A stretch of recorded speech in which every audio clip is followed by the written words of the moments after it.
Hello, I'm Ann Leland. I'm a nurse practitioner on the non-vascular wound service here at St. Mary's Hospital, and I'm going to talk to you today about wound dressings. What dressing should you use? Try to give you some basic tips on how to choose a dressing.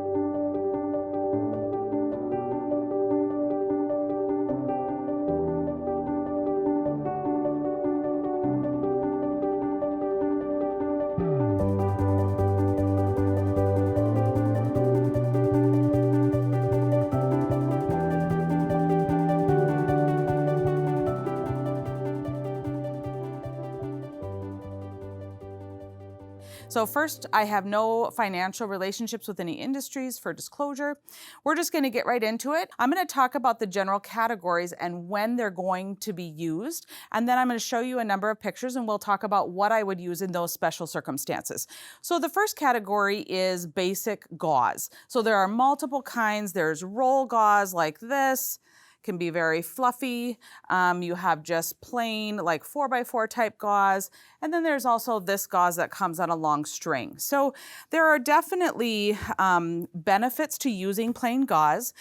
You want to use the fluffiest gauze that is the most porous because it actually will absorb more fluid and it will hold on to ineffective tissue so that it will help to debride it every time you remove it. So this one here is not one of my favorites because it's too tightly knit and it tends to not be quite as absorbent. So I don't use as much of this as some people, but that is certainly available.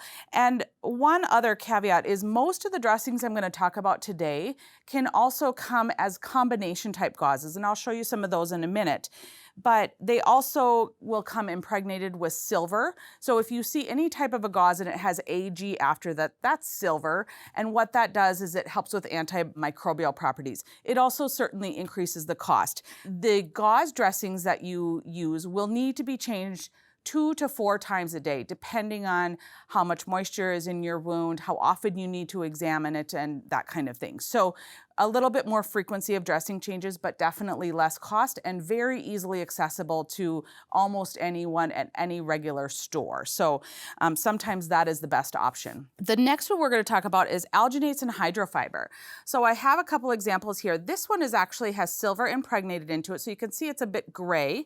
And then here's another one that is actually a rope. So this is what I prefer to use into a small tunnel or hole because you can tuck it in there. It's very absorbent and it's actually woven together, which may be a little bit hard to see on the video, but when you pull it out, it comes out in one piece because it stays sewn together. So that's a really nice one to use. This you can leave in place for a day or two. If it's a small wound and it's not draining a lot, you can leave it in for a couple of days, which is easier for patients. So if they maybe have their daughter coming to change their dressing or something like that, they wouldn't have to come quite as often. It is very comfortable because once it gets moisture into it, it turns into a gel-like substance. So as you're removing it, it's very soft and smooth and it comes right off. So very, very comfortable. It is a bit more expensive, but again, if you only need to change it every other day, it may actually be cost saving from that perspective. Certainly not indicated for dry wounds. So if you put this into a wound and you go to take it out 2 days later and it's stuck to the wound, it's the wrong kind of dressing. If you happen to do that, you just pour some water on it and it will gel up and come right out. So no problems there, but then I would choose a different dressing for your next option. The next category we're going to talk about is transparent dressings. Most of you are very familiar with these. There is this type of transparent dressing that is really just like a piece of tape. It's very, very thin.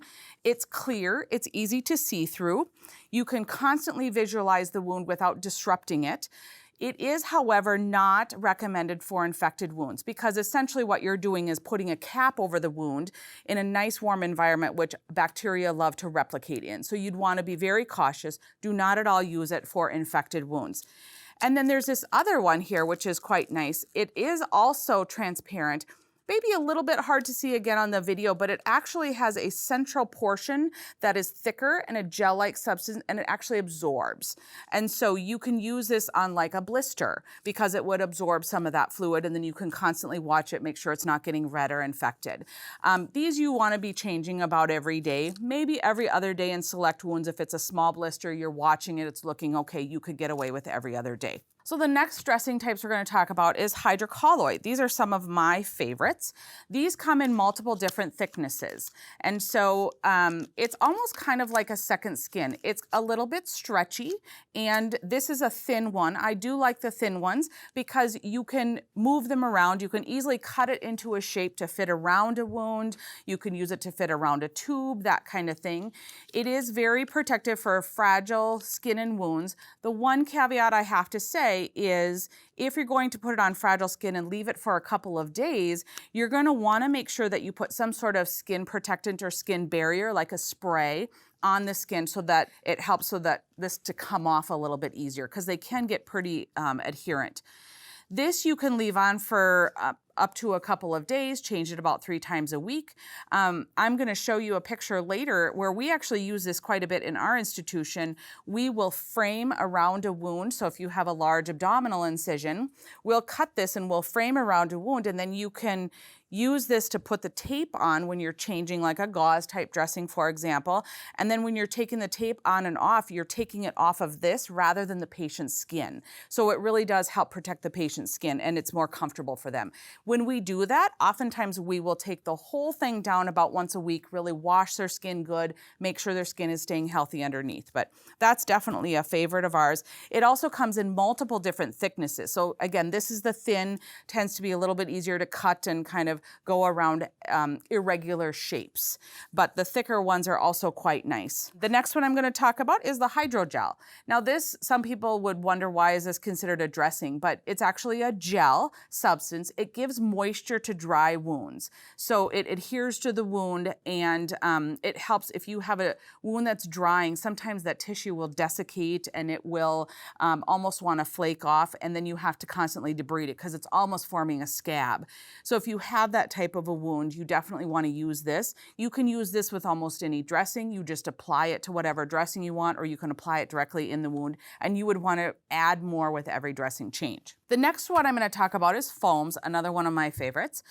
They come in multiple shapes, multiple sizes. They're a silicone base. You can remove them and reapply them, which is nice. I tell patients it's kind of like a Post-it note or a sticky note, because what happens is you take it off, you can apply it to skin, and then you can remove it and you can easily see the tissue underneath. If it looks good, you just reapply it right back on there, and it comes right off, completely painless. So it's very, very good.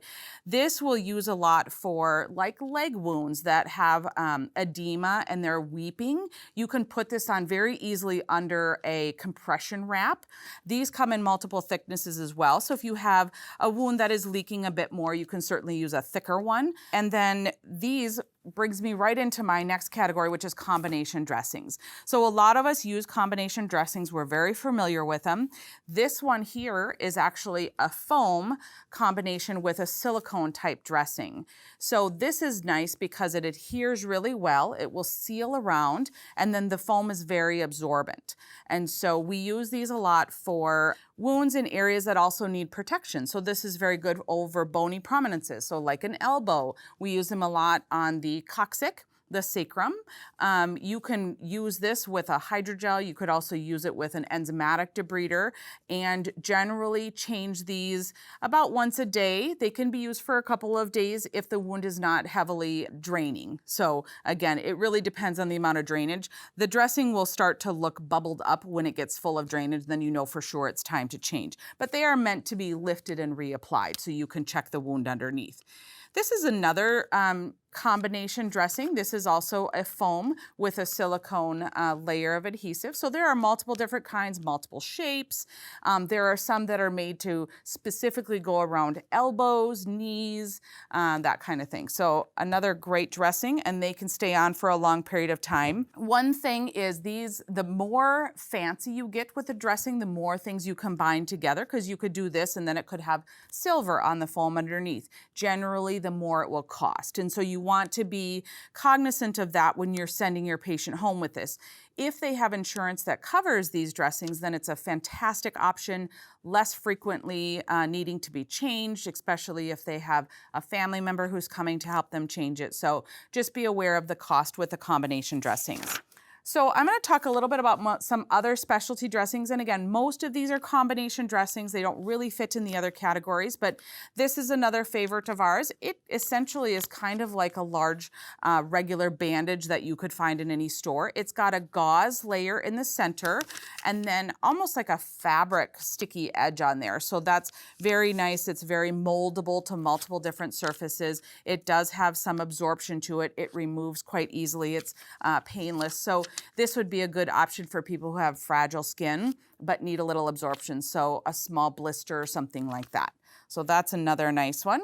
This is a collagen and alginate dressing together. So the nice thing about this is that it is very easy. You can tear it. So it almost, it's like a paper almost, and then you place it within a wound, and this will actually completely absorb in the wound, and it donates collagen to the wound.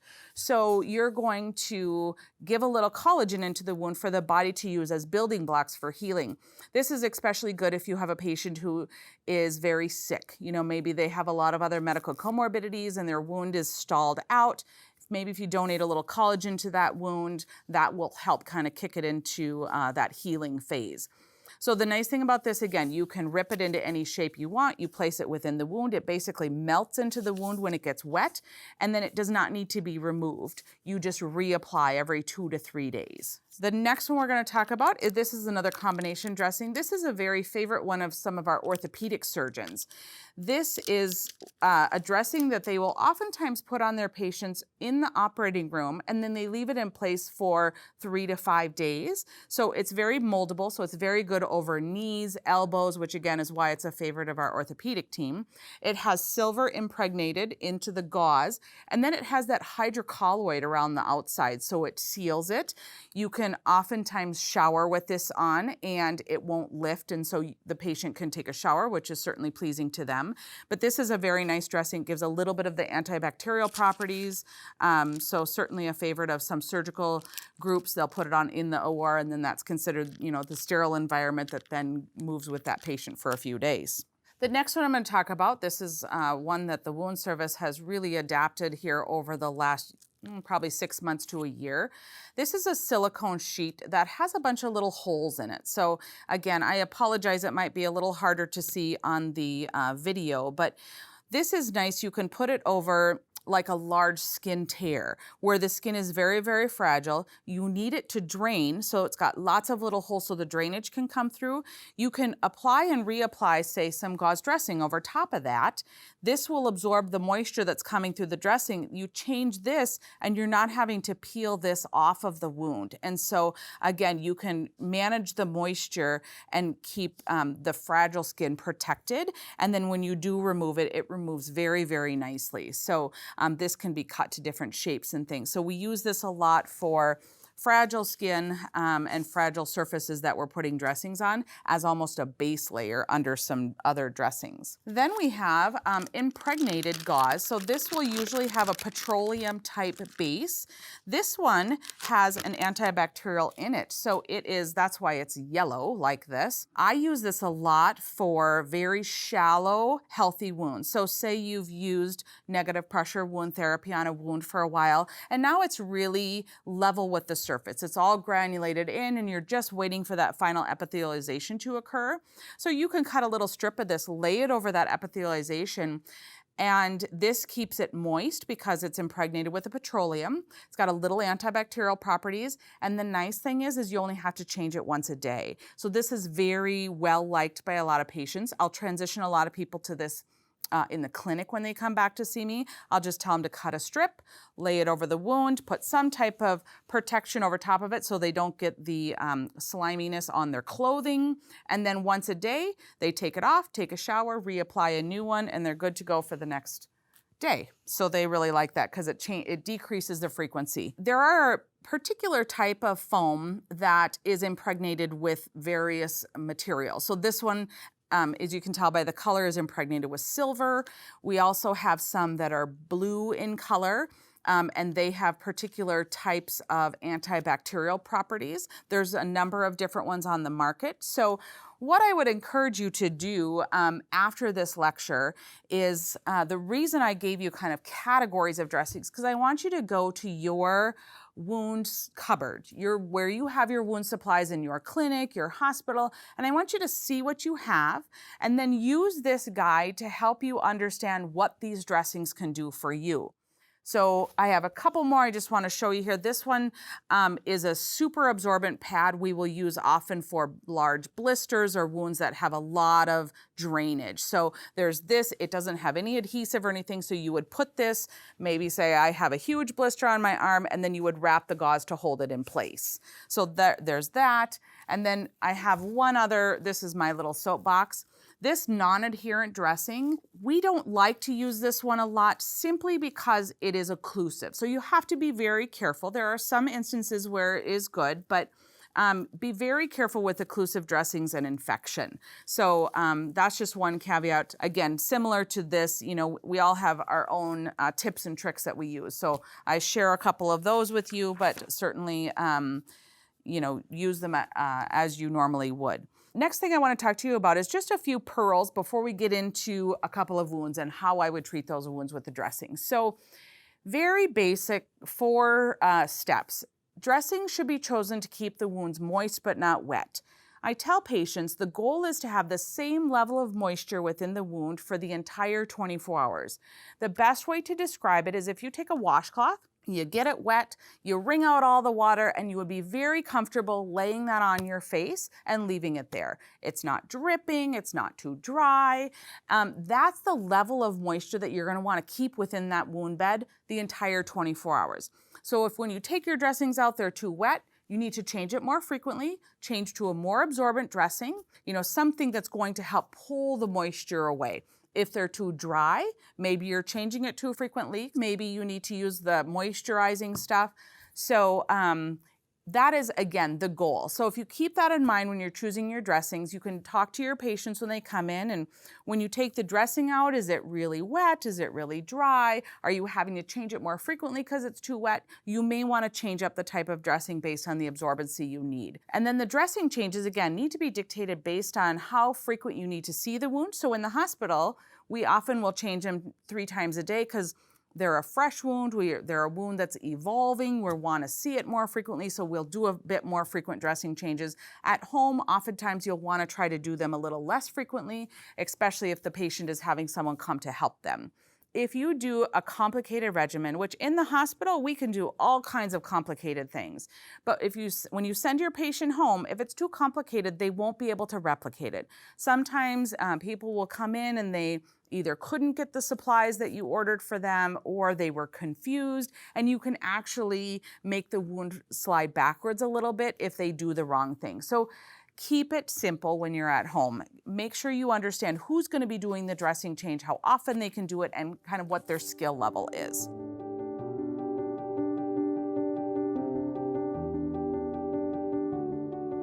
I also came up with 6 questions to ask yourself. How large is the wound? If you have a very large wound, which I'll show you an example here in a minute, and you have this as your dressing, you're going to need many of these, so certainly not practical. Where is the wound? Is it a wound where it's on their back or on their shoulder, and the patient's going to be doing the dressing change by themselves? It would be very nice for you to have a dressing that they can take off and that they can actually stick on themselves, and then they can use tape or whatever, and it will stay in place while they're getting the rest of their supplies together. So sometimes you have to have that consideration. Is it a place where there's going to be a lot of moisture anyways? You're going to err on the side of choosing a dressing that's more absorbent. How much drainage can you expect? As we just talked about, you want to get that optimal level of drainage. So you want to make sure that you understand how much drainage is coming. How often can or should the dressing be changed? How often can somebody come and help them is oftentimes the question. In the hospital, again, we can order the changes however often we want. But then once they go home, that's something you really need to know. Who's going to change the dressing? What's their skill level? Are they nervous about touching the wound? That kind of thing. So you gotta choose a dressing that's going to be the easiest for them and that they're going to be successful doing. And then we've talked about this before. How much does that dressing cost? I will ask patients, do you have insurance coverage for this type of dressing? And I'll say, you know what? I'm going to write you a prescription for this dressing that we just put on, But when you get to your pharmacy, if this is going to cost you a lot of money, you can tell them, no, thank you. Give me a call back and I'll come up with a different regimen. Because oftentimes you can choose something less expensive. They may need to change it a couple more times a day, but certainly they don't need to break the bank. So you want to know how much are you asking them to pay for. So now we're going to practice a little bit. I'm going to just show you a couple of wounds here. We'll talk about what we would use for those wounds here in our institution, or what I would choose. So this first one is a very large abdominal pelvic wound, recently debrided in the operating room. Again, very large. This would not be something that I would use this or this for, because I would have to put probably 30 of them in there. It's not cost effective, and it's too easy for a dressing to get lost in there or left in there. So when you have a wound like this where there's tunnels, pockets, undermining, you don't want to be sticking a dressing down in there that potentially when the next person removes it, it could get lost down in there. So I would definitely use a gauze that is rolled, that you can, if you use 2 of these or 3 or 4 for this type of wound, you would tie them together. So when the next person goes to change it, you can pull them out and they'll all come out and you can ensure that you've had everything removed. This is very absorbent. You can change it frequently. This patient's in the hospital, obviously. You're going to want to be looking at this wound frequently, so you want something that's easy to change. Absolutely, after you put these in, you're going to need to put some sort of absorbent pad over top so that it can help absorb the drainage. The next one you have is a typical skin tear. I think every one of us have taken care of multiple of these. And unfortunately, if you choose the wrong dressing, you can actually just tear that skin right off and make it worse. So you're going to want something that's very, very gentle to the skin. I already talked about maybe using one of these silicone layers, and then the moisture can come right through here. You leave it on, and once you see that it's starting to epithelialize and heal, then you could take this off and it will be less susceptible to tearing the skin. There's another option I would use for this. I would potentially use this petroleum-infused gauze with a little antibacterial, and then you want to make sure you have something protective to wrap. You could also use this or this as a base layer. If it's draining a lot of material, you would use something like this that's going to be very, very absorbent over top. So you could either purchase combination dressings or use a combination dressing, or you can kind of make your own combination dressing. Again, you need to know what you have available and what those products do for you. Because there's no use in you saying, oh, go ahead and use this, but if you don't have it in your clinic, you certainly don't want to choose that. So find something you have in your clinic, gentle, allows drainage, and will be very absorbent. This next one, unfortunately, has a lot of surface area. So they also have a lot of different layers of wounds going on. So the smaller picture inset on the right is actually a close-up view of this patient's hip. This is road rash after a motorcycle accident. So certainly that wound that I have inset there, you're going to need something absorbent, debriding, because you can see it's pretty dirty still. So obviously you could tell by the photo that we took this patient to the operating room, we cleaned it up, we debrided it, we washed it to get as much of the road debris out of these wounds as you could. And then we're going to want to choose a dressing that will be absorbent, that will give some antimicrobial properties, and will be easy to take off and on, because this is going to hurt. So you're going to want something that is gentle to the skin. So for the deeper portions, you can do something like the gauze to fill in that portion. You're going to change it a couple times a day anyways. You're going to want to keep close track of this wound to make sure that it doesn't become infected. So you're going to need to do frequent dressing changes.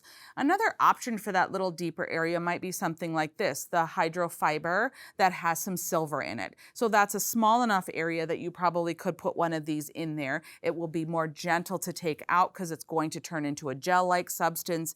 And again, small enough surface area.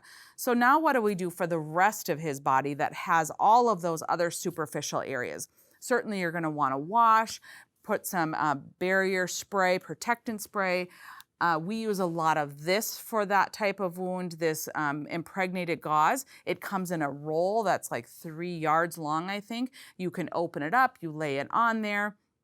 It's going to donate moisture to that wound, and it will be easy to take off and put back on. So certainly I would use this, I think, for a lot of the other surface area, but you definitely need to treat that other wound different because it's deeper and more potential for infection.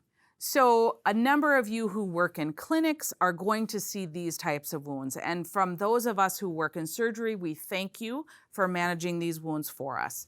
I know that a lot of us, as well as our colleagues, will say, oh, go see your primary care provider and they'll watch that for you. Again, I just put a few different options on here. The one in the upper left that has a bit of slough and it has a couple staples in there. Those staples are clearly not doing anything other than hanging on to the slough for dear life. Those can come out. And then you would want to put a dressing on there that's going to debride that slough off. So I would initially, I would choose something more like a gauze that's going to grab onto that slough and pull it off. And then I would have your patient certainly get in the shower every day, wash that wound. The other ones look more like simply packing. The one in the middle and the one on the right, certainly I would pack. The easiest thing is just to use a gauze, like a roll type gauze back and forth. It's easy for patients to do. It's easy to obtain.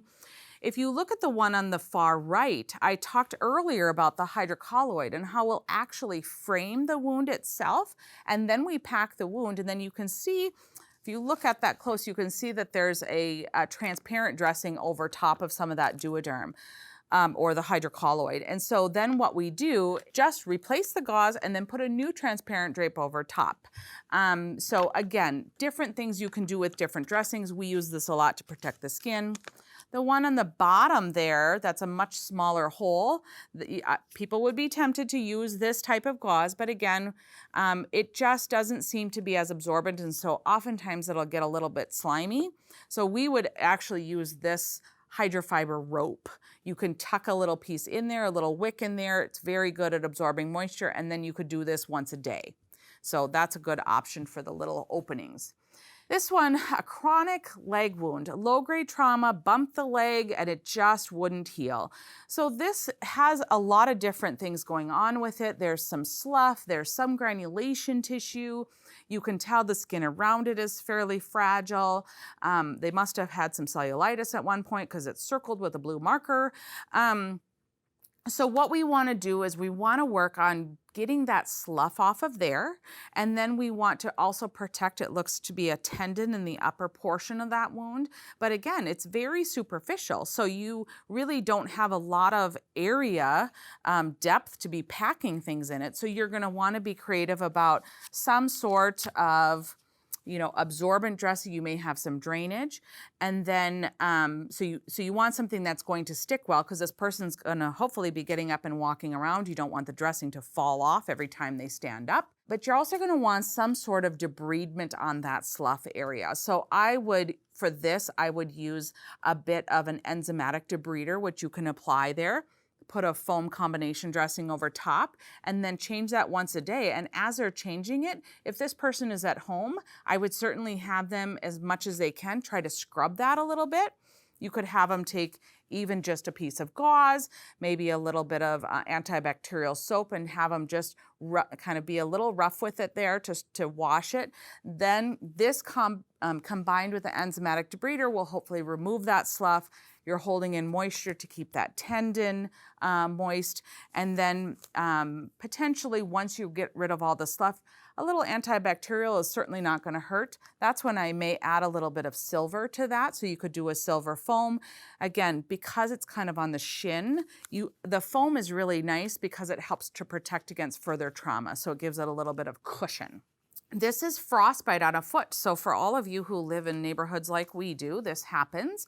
In this situation, the best thing to do for this wound is actually nothing. Protect it. So you're going to want to use fluffy gauze. So if, say, this is what you have, I would just open them up and I would get them all good and fluffy, and I would do that, and I would put about 6 or 7 of those on top, loosely wrap with a gauze dressing to protect those blisters. At this point, if those blisters are intact, that fluid underneath there is sterile, so you're going to want to leave it in place.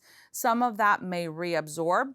and actually then epithelialization is happening underneath there. So you want to leave those in place.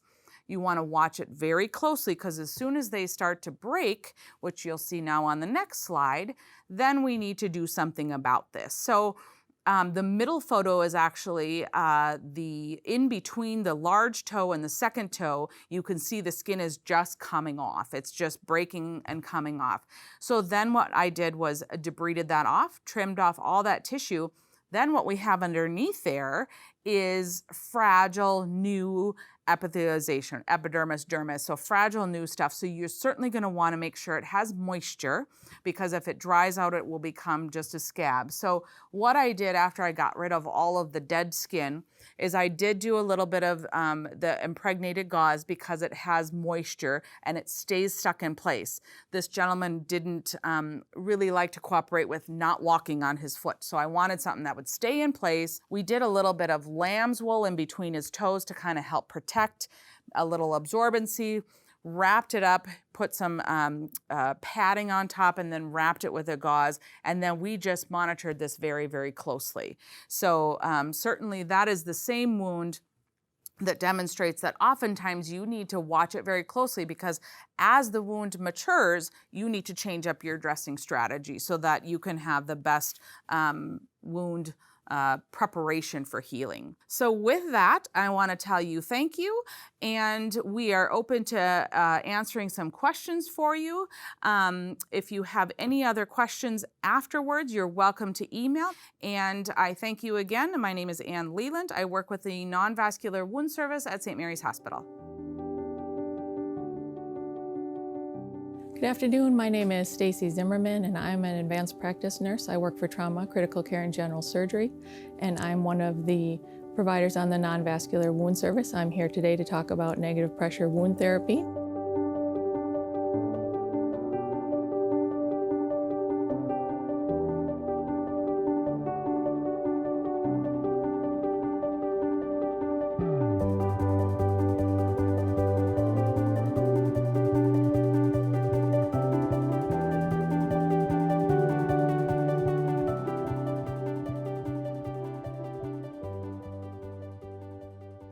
I have no relevant disclosures. I have a few learning objectives. We're going to identify some indications for negative pressure wound therapy. We're going to discuss 3 types of negative pressure wound therapies.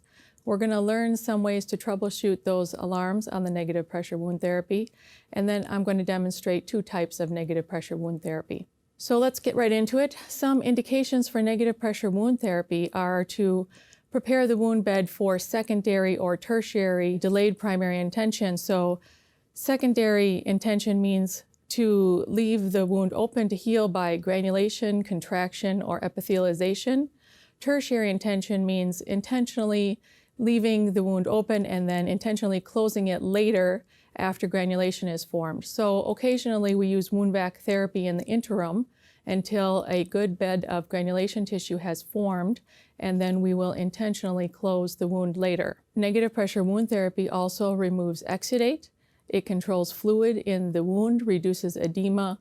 The fluid is taken away into a canister that's attached to the negative pressure wound therapy. When we talk about indications for wound therapy, we also need to talk about some contraindications to negative pressure wound therapy. This photo here is one of the relative contraindications to negative pressure wound therapy. This photo is open fascia with exposed mesh. Also, another contraindication would be an open cavity. I say these are relative contraindications because, of course, there are exceptions to every rule. We do place negative pressure wound therapy around chest tubes, mediastinal tubes, and that's close to open cavity, but not exactly. Another contraindication would be exposed vessels, especially arteries. Of course, there can be bleeding if you place negative pressure over exposed vessels. Necrotic tissue is a relative contraindication to negative pressure wound therapy, but with some of the newer sponges, there is a debriding sponge that is a relative contraindication. Of course, cancer and fungating wounds are a relative contraindication to negative pressure wound therapy, although there can be exceptions at end of life. I'm going to talk about 3 types of negative pressure wound therapy today that are the most common. First one is just the basic negative pressure wound therapy, and then we will add installation plus negative pressure. And then the third type that I'll talk about is incisional negative pressure wound therapy. So when we talk about basic negative pressure wound therapy, this includes a sponge. The standard setting is typically 125 millimeters of continuous mercury, although you will sometimes see it at 75, especially for skin grafts. The sponge is changed 3 times weekly. We typically change this on a Monday, Wednesday, Friday basis. The components of basic negative pressure therapy include a sponge, a disc, the drape or plastic, and the negative pressure machine. Now this can be used for many different types of wounds, including pressure injuries, acute and chronic wounds, skin grafts, burns, venous and diabetic wounds, and many other types of wounds. I have some photos of wounds that I have used basic negative pressure wound therapy on. The first photo here is a diabetic foot wound.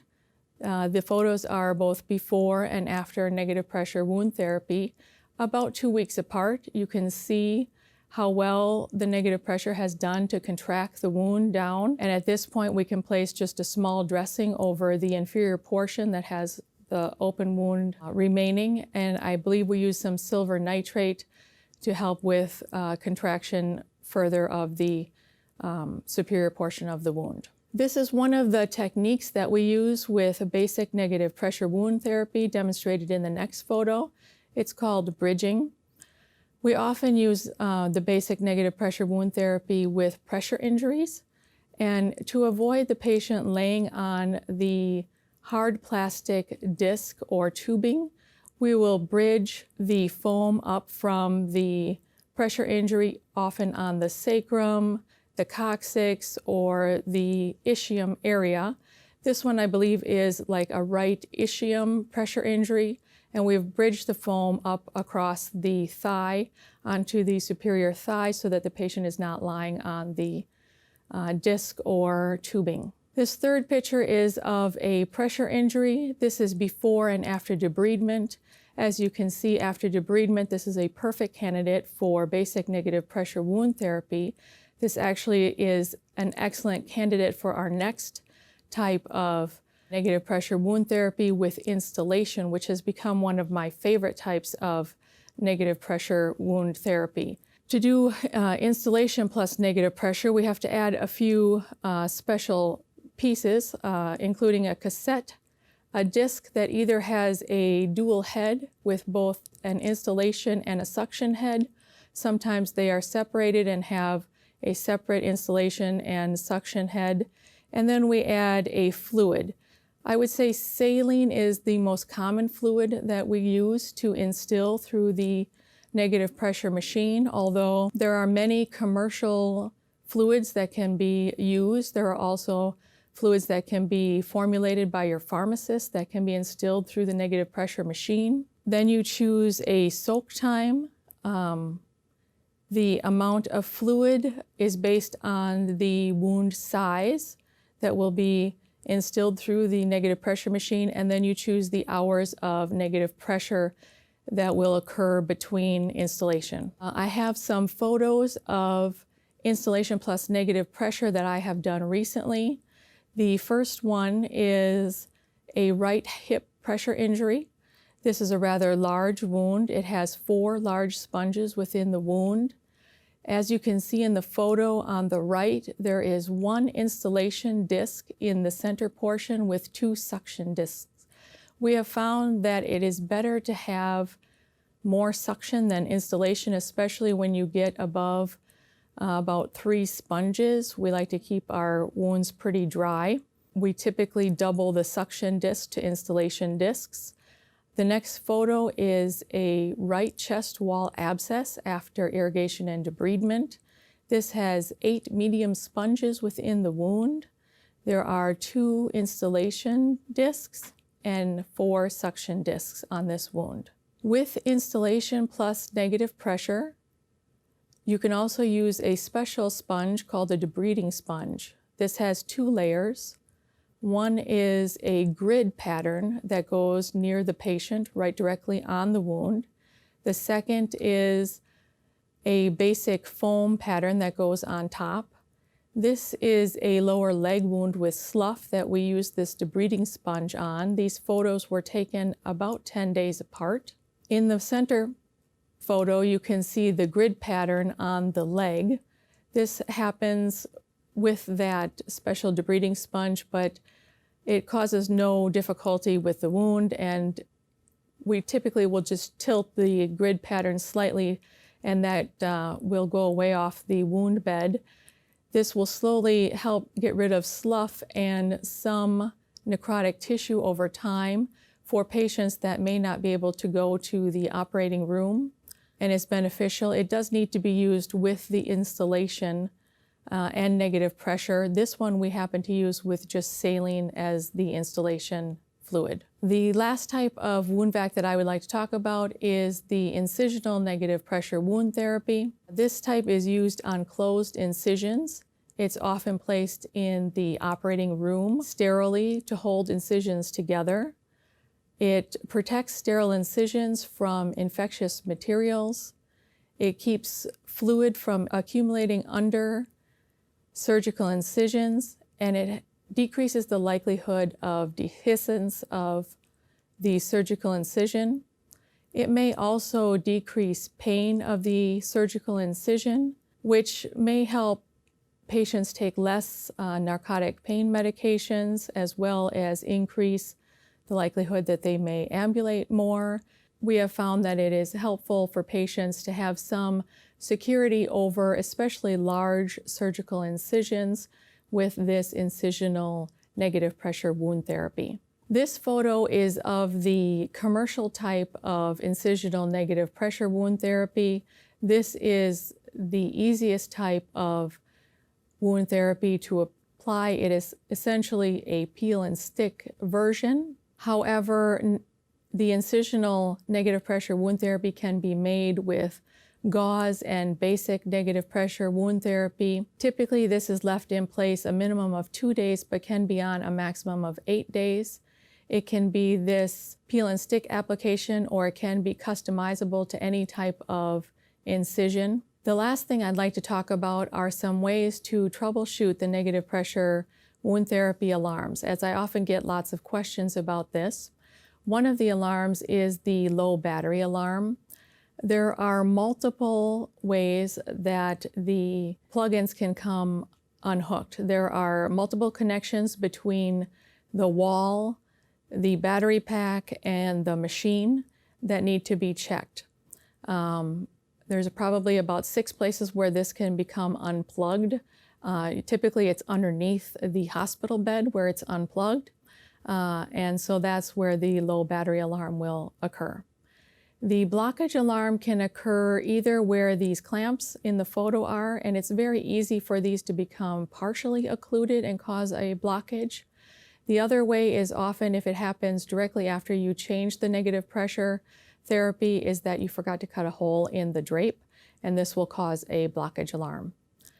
The leak alarms often occur because the drape has come up someplace on the wound.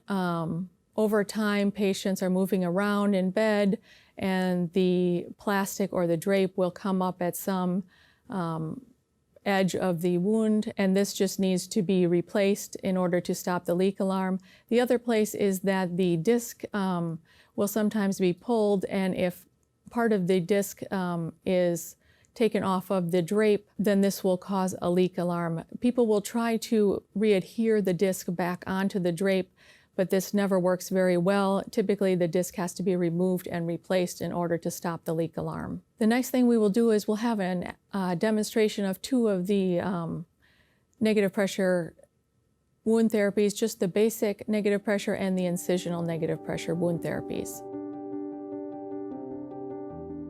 I am lucky here. I've already got all of my stuff assembled, and the canister is already locked into the machine. This is just the type of negative pressure wound therapy that we use at our facility. Typically then we would clean the skin around the wound, we would use gloves, but this is just demonstration, so we're okay.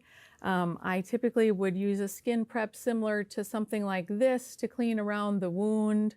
Occasionally, we have to shave hair around the wound. If I am going to bridge between two wounds, I often would use some sort of hydrocolloid to place the sponge between the two wounds. We always do measurements and photos, at least on a weekly basis, and we can use any sort of measuring tools that are available to you. This one happens to stick in place, which is nice, especially when you're taking photos. Otherwise, sometimes you have to hold a measuring device in place. And if you're taking the photos too, you know, it's always nice to have an extra hand.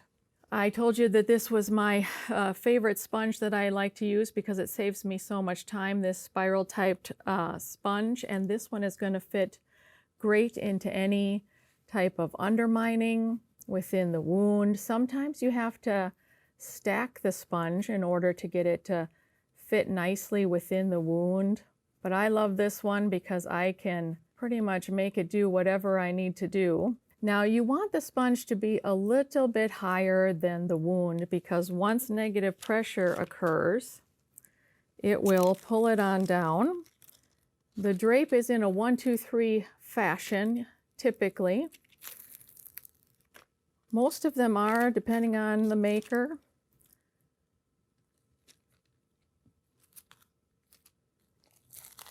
We're just going to try to get the best seal possible here.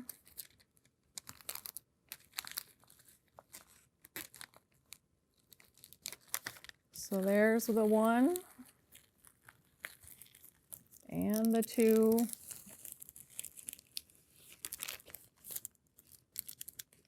And the 3 is a blue.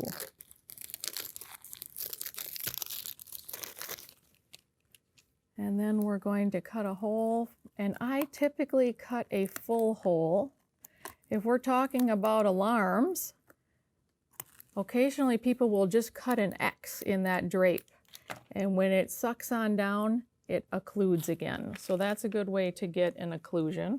I typically remove a portion of the drape, and then I'm pretty sure not to get an occlusion that way. Same thing with the puck. There's a 1, a 2, and a blue. You should be careful which way you place the disc. Now, typically I would bridge this because it's on the sacrum and I don't want the patient to lie on this hard disc or puck, but for demonstration, I'm just going to put it right over the wound. I would be looking at which direction. Perhaps the patient would like this to come out directly out the top of their pants so that they can wear the machine. Sometimes they want, if it's on the leg, they want it to come out the direction of the bottom of their pants leg. Then we make sure we have a good seal by turning on the machine. And the best part is making sure that we have the seal. You can see the sponge going down, and there is a seal check on the machine, and we want to get in the green zone.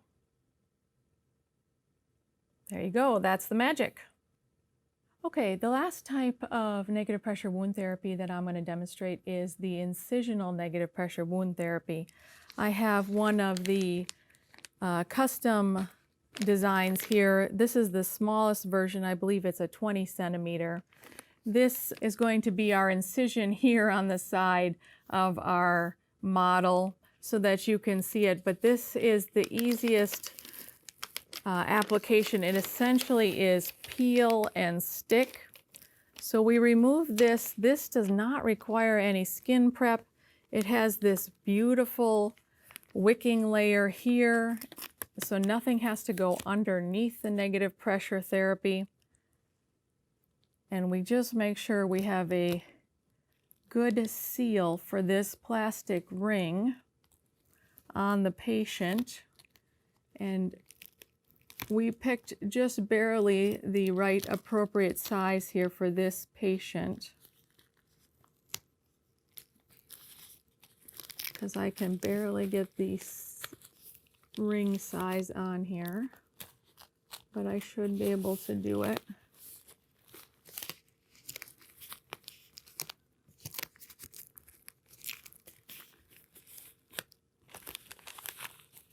And I'll peel all the wings off here.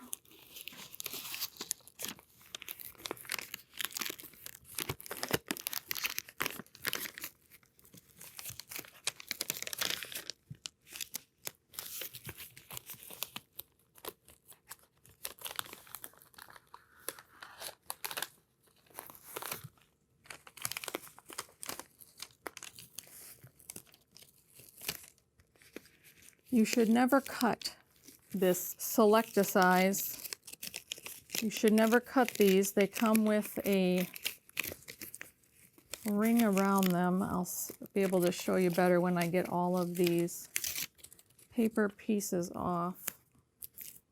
Okay, so there is a plastic ring around the incisional wound vac that causes the seal that cannot be cut. Otherwise, you will not be able to get a good seal. Once we have that down good and turn on the machine, we should be able to get a good seal for this incisional vac, and there it goes.